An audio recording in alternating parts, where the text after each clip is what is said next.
is my network design final presentation for ITT-370.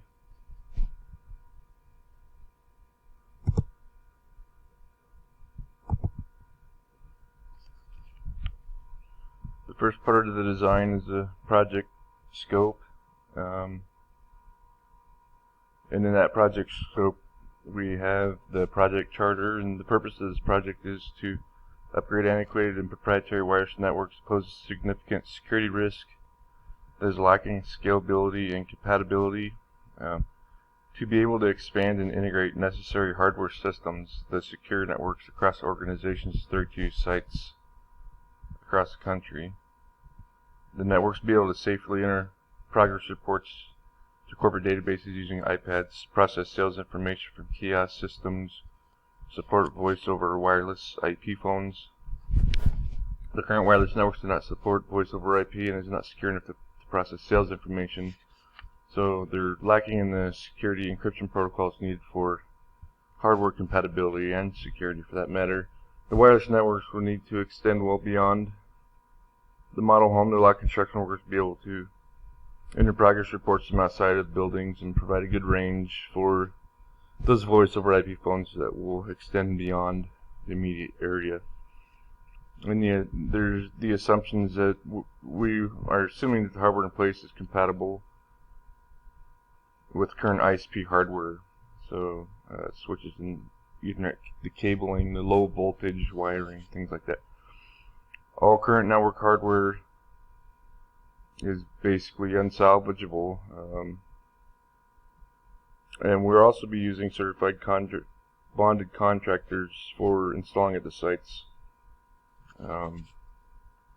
All new hardware is assumed to be available by the vendors. The constraints early on obviously would be the funding for the project and scope creep, which happens pretty normally. The pilot test showed new hardware switches and routers are not suitable to increase costs substantially, which we have added a little bit of hardware. Unexpected licensing costs, kiosks, VPN technology, and such.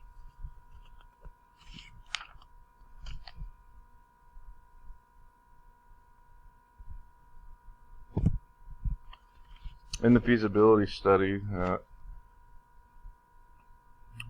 we will identify the main objectives, the users, equipment needs, and budget.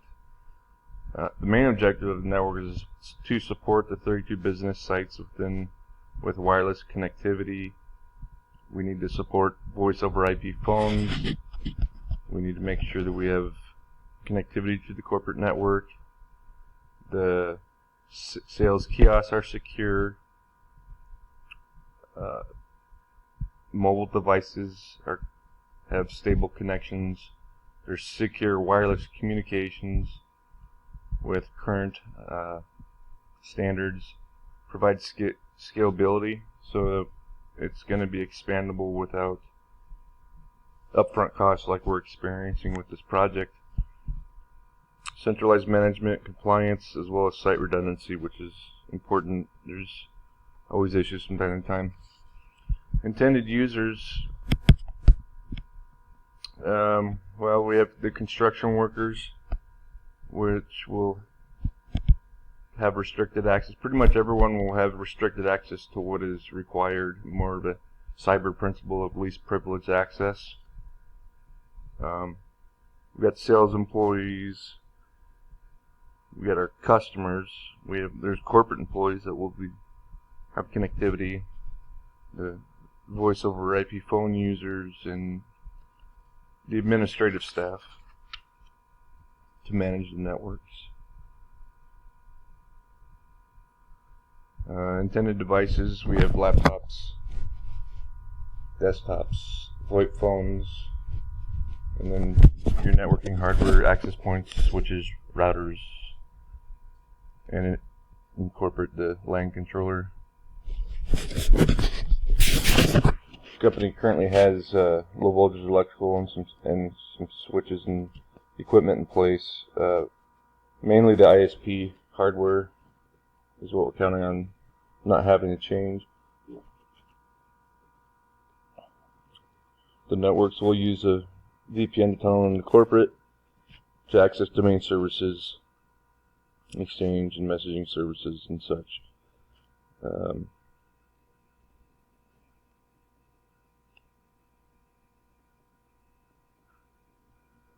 then we need to look at our lease lines and make sure that we have enough bandwidth to use all this new technology and VPN connectivity.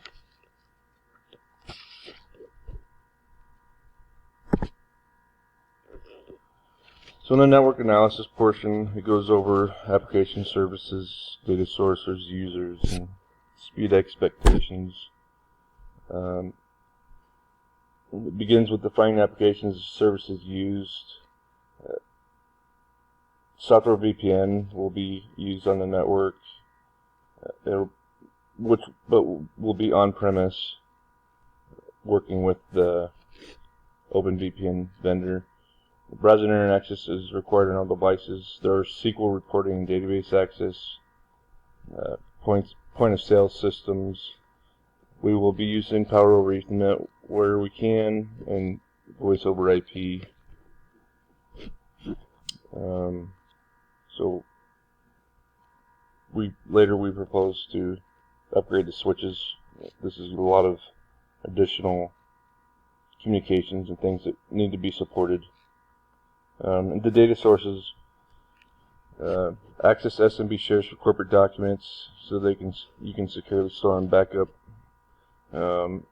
Business documents will not be stored locally. There isn't a backup process in place for the computers as policy. Business documents are required to be stored on our business file server for proper data retention and backup.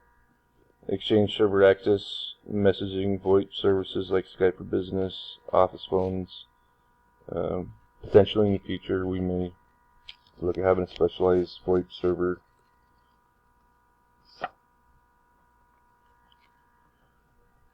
Number of users that we need to support per site will have some fluctuations. The plan will account for the largest number of users in any given site.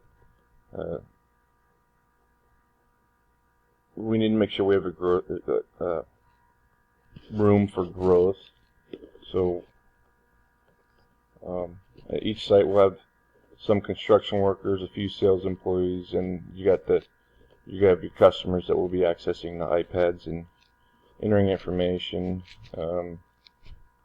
Keep in mind they'll be uploading data at different times. So there'll be approximately 6 to 9 users at any given time. So we're going to plan to support 10 users. Speed expectations should, at least from a client or a consumer's perspective, should instill confidence. The last thing we want to do is fumbling over what is perceived to be a cheap or unstable network that doesn't say much for a home builder at a first impression standpoint. So we want things to be simple, fast, and reliable. That will be their first impression. We want them to perceive and gain their trust that we deliver a quality product. So when we were looking at the speed requirements, we're figuring internet access is 1 megabit per user. So that's about 10 megabits a site. SMB shares, we're going to limit them to 10 megabits per second artificially so that they don't use everyone's resources. Domain services and reporting, VoIP and VPN. So we figure each site's going to need about 50 megabits per second. And maybe we want to account for growth there.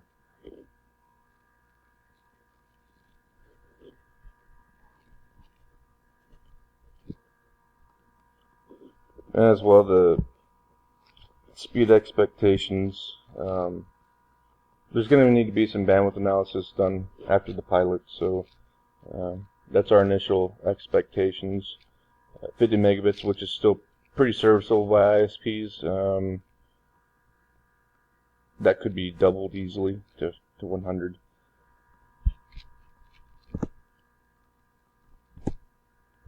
The stability and performance and how to avoid congestion for the wireless network.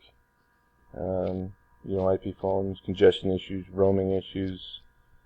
Will be looked at for optimizing performance and reliability. Site locations have a lot to do with the surroundings with interference and signals. Signal noise ratio needs to be measured and accounted for. And then we need to consider equipment, construction equipment, and other radios that raises the signal floor. Interference in that any interference, environmental interference can increase the signal floor, further limiting your signal.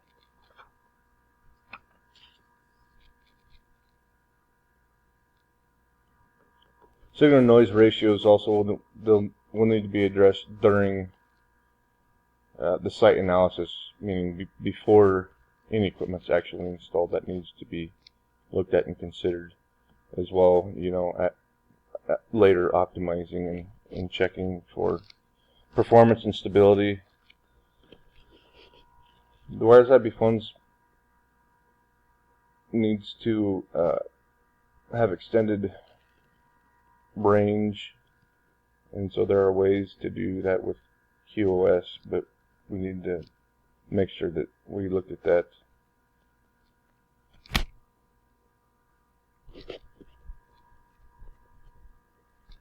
Congestion can cause applications to respond slowly by not allowing enough bandwidth, like web portal or application data. So there does need to be bandwidth control to eliminate place transferring files consuming all the bandwidth. Connecting iPads or updating records over wireless could result in failed attempts. And we also need to consider roaming capabilities and make sure that our antennas are set up properly, which can, further cause performance issue or perceived connectivity issues. So during the pilot testing, we will be looking to optimize the roaming capabilities within QoS. And if we have to look to any kind of optimizations like RTS, CTS handshakes, or other protocols to ensure connectivity. And then you have to consider each site will have its own unique considerations. That will be looked at in this site analysis in case we need any additional hardware access points, high gain antennas, amplifiers, or even if certain sites have particularly bad interference, that could change some of the configuration hardware requirements. So until we get further access, we won't know the exact hardware needs, placements and configurations. And then once that's done, the network monitoring performance tuning, which will happen to basically make sure that each individual site performance is optimized among the hardware that we're putting in place. The quality of service for the IP phones will have a high priority. This actually happens by default, but they'll have a high priority in the radio downstream to avoid jitter and latency and packet loss. 802.11e is industry standard for QoS, but there's some proprietary support as well. Cisco controllers and access points are being used. Will implement QoS basic service set to advertise channel load information to find the best access points. And the Wi-Fi multimedia that is QoS system derived from 802.11e. Voice over IP requires the highest priority to ensure UDP packet delivery, and will use the